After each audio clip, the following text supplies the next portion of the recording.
Massa dari Aliansi Rakyat Indonesia Bela Palestina melakukan aksi demo di Kedutaan Besar Amerika Serikat pada Minggu pagi. Massa melakukan aksi unjuk rasa pada momentum setahun genosida di Gaza, Palestina.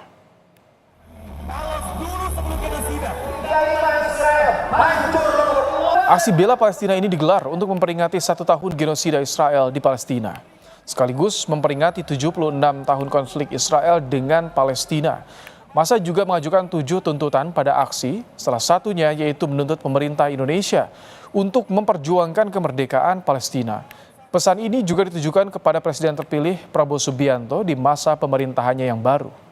Saudara kita di Palestina, bagi kemerdekaan rakyat. Ini adalah upaya untuk mengingatkan masyarakat dunia agar tata dunia tidak dihancurkan oleh Israel, agar terselamatkanlah peradaban dunia dengan hadirnya solusi dua negara di Palestina.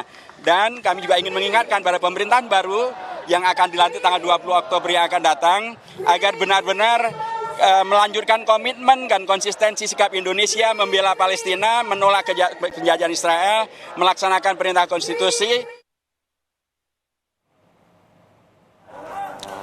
Sementara itu, serangan Israel di Gaza Tengah Minggu pagi menewaskan sedikitnya 19 orang.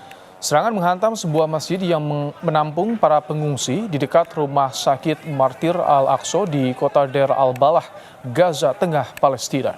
Serangan Israel terhadap Hamas sejak 7 Oktober 2023 lalu telah menewaskan hampir 42.000 warga Palestina di Gaza.